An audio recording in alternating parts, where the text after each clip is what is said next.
పూరా లోకల్.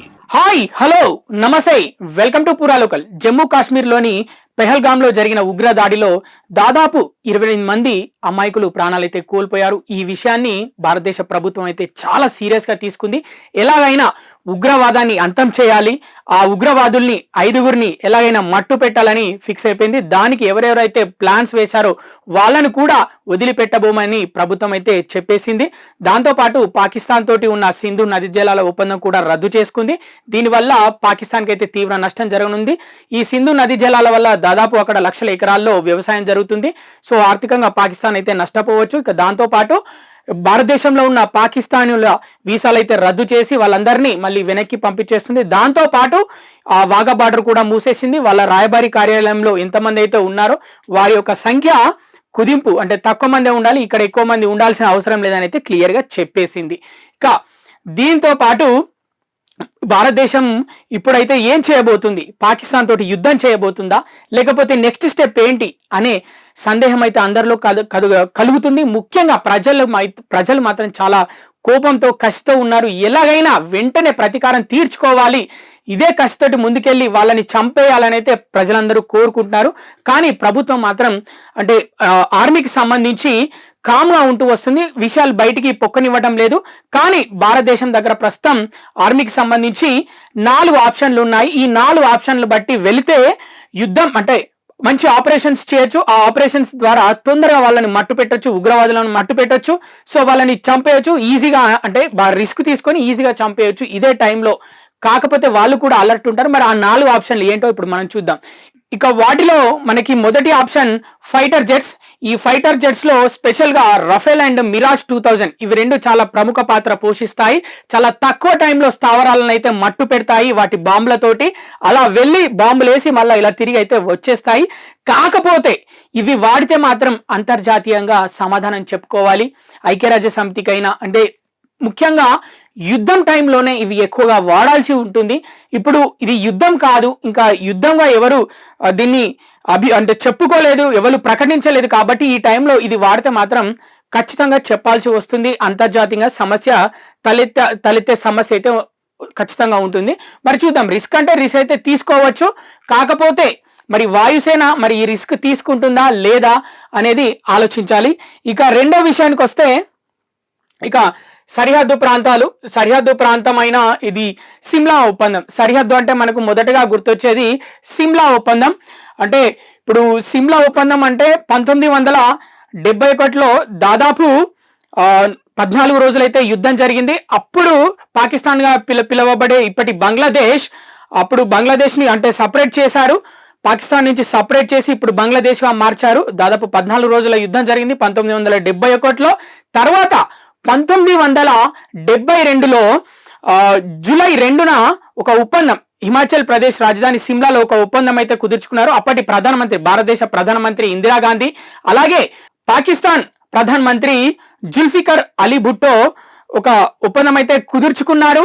భారతదేశ ప్రధాని, పాకిస్తాన్ ప్రధాని ఇకపైన ఏదైనా వివాదం 2 దేశాల మధ్య తలెత్తితే దాన్ని శాంతియుతంగా పరిష్కరించుకోవడమే సిమ్లా ఒప్పందం. సో మరి అది 1972 జూలై 2న అయితే ఆ ఒప్పందం కుదుర్చుకున్నారు. మరి ఇప్పుడు పాకిస్తాన్ అయితే ఏం చేసిందంటే ఆ ఒప్పందాన్ని సడలింపు చేసింది, దాన్ని మేము రద్దు చేస్తున్నామని చెప్పింది. అంటే ఆ బార్డర్స్ ఏదైతే ఉందో సిమ్లా హిమాచల్ ప్రదేశ్ బార్డర్స్, వాళ్ళు అక్కడి నుంచి వెళ్ళిపోతున్నారు అన్నమాట. ఇప్పుడు క్లియర్గా బార్డర్ అనేది ఒకటి తెలీదు, ఆ కొండల ప్రాంతాల మధ్య అక్కడ ఏంటి అనేది తెలీదు. భారత్కి అయితే ఒక ఆప్షన్ అయితే దొరికింది, మరి అక్కడికైతే వెళ్ళొచ్చు, వెళ్ళి ఆపరేషన్స్ అయితే స్టార్ట్ చేయొచ్చు. కాకపోతే అవి ఎత్తైన ప్రాంతాలు, చాలా టైం పడుతుంది ఆ ఆపరేషన్కి. కానీ తెగింపు అంటే ధైర్యంతో ముందుకెళ్తే టైం పట్టినా కూడా అక్కడికి వెళ్ళి ఆపరేషన్స్ చేయొచ్చు. కాకపోతే అది పాకిస్తానీయులకి ఆల్రెడీ తెలిసిన ప్రాంతం కాబట్టి, ఆ కొండ ప్రాంతాలు వాళ్ళ వైపు నుంచి వచ్చే ప్రాంతాలు కాబట్టి మన సైనికులు అక్కడికి చేరుకొని ఆపరేషన్ స్టార్ట్ చేసే వరకు టైం పడుతుంది. వాళ్ళకి అది ఈజీ ప్రాంతం కాబట్టి కొంచెం సమస్యగా ఉండొచ్చు అని అయితే చెప్తున్న పరిస్థితి. ఇక మూడో ఆప్షన్ మన దగ్గర ఉన్నది ఇక సర్జికల్ స్ట్రైక్.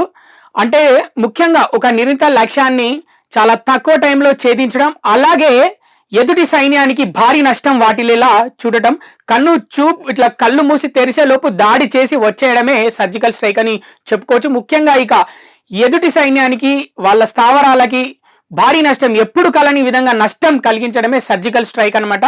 ఇది 2016 సెప్టెంబర్ 29న యూరి ఘటన తర్వాత అప్పుడు భారతదేశం ఆర్మీ చాలా కసిగా ఈ సర్జికల్ స్ట్రైక్ అయితే చేసింది. అప్పుడు పాక్ ఆక్రమిత కాశ్మీర్ POK అక్కడికి చొరబడి అక్కడ ఉగ్రవాదులను వాళ్ళ స్థావరాలను మట్టు పెట్టి ఉగ్రవాదులను చంపేసి అయితే భారత ఆర్మీ అయితే వచ్చింది.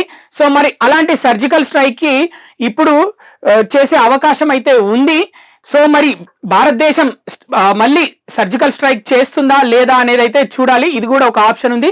ఇక చివరిగా ఇక మన దగ్గర ఉన్న ఆప్షన్ ఏదైనా ఉంది అంటే అది ఇక ఇది నియంత్రణ రేఖ ఎక్కడైతే ఉందో దాని బయట ఉండి శత్రుఘ్నులు అలాగే స్నైపర్ గన్స్ ఏవైతే ఉన్నాయో వీటితో పాటు మనం ఆపరేషన్ చేసుకోవచ్చు.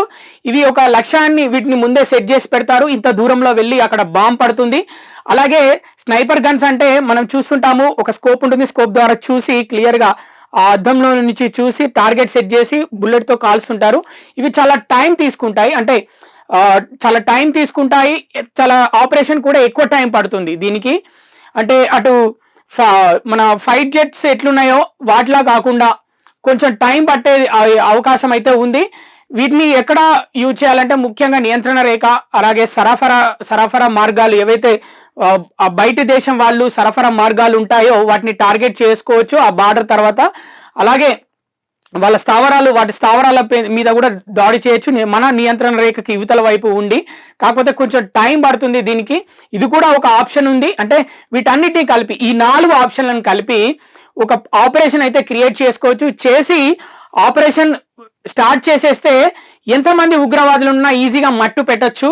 కాకపోతే పాకిస్తాన్ కూడా అలర్ట్గా ఉంది ఈ టైంలో, ఎందుకంటే ఆల్రెడీ వాళ్ళు ఉగ్రదాడి చేపించారు కాబట్టి వాళ్ళు అన్ని ఏరియాల్లో ముఖ్యంగా అంటే నియంత్రణ రేఖ వద్ద, బార్డర్స్ వద్ద, కొండల వద్ద ప్రతి ప్రాంతంలో వాళ్ళ సైన్యం ఎక్కడ ఉందో అక్కడ వాళ్ళు కూడా అలర్ట్గా ఉంటారు. కాబట్టి మరి భారతదేశం ఏం చేయబోతుంది, యుద్ధం చేయబోతుందా లేకపోతే ఏమైనా ఆపరేషన్స్ చేయబోతుందా, ఏం చేయబోతుందని అందరైతే ఉత్కంఠగా ఎదురు చూస్తున్నారు. ముఖ్యంగా ప్రజలు మాత్రం చాలా కోపంతో ఉన్నారు, ఆవేశంతో ఉన్నారు, ఆగ్రహ జ్వాలలు రగిలిపోతున్నాయి ఒక్కొక్కరికి. ఎందుకంటే అమాయకులను చంపేశారు, హిందూ అంటే మతం అడిగి చంపేశారు, మగవాళ్ళని వాళ్ళ పాయింట్లు విప్పించారు, వీళ్ళ లింగనిద్ద అంటే దాన్ని చూసి వీళ్ళు పర్ఫెక్ట్గా వీళ్ళు ఈ మతం వాళ్ళు అని కనుక్కొని అలా చంపేశారు. మహిళల ముందు, వాళ్ళ పిల్లల ముందు, వాళ్ళ భార్యల ముందు, అందరి ముందు అలా చంపేయడం అంటే ఇది ఒక ప్లాన్ తోటి వచ్చారు వాళ్ళు. ముఖ్యంగా 2 రకాలుగా దాడి చేశారు, ఇటు ఉగ్రదాడి, అటు మనుషులను చంపడం, ఇంకో రకంగా మానసికంగా మహిళల్ని వాళ్ళ పిల్లల్ని కూడా మానసికంగా చంపడం. ఈ 2 ప్లాన్స్ వేసుకొని వాళ్ళు వచ్చారు ఉగ్రవాదులు. వాళ్ళని ఎలాగైనా 5గురిని మట్టు పెట్టాలి, వారికి సపోర్ట్ చేసిన దేశాన్ని అలాగే సపోర్ట్ చేసిన ఆ యంత్రాంగాన్ని అందరినీ మట్టు పెట్టాలని భారత ప్రజలైతే కోరుకుంటున్నారు. మరి ఏ ఆపరేషన్ చేయబోతుంది ఇండియా, అందరం అయితే ఎదురు చూస్తున్నాం. చూద్దాం మరి.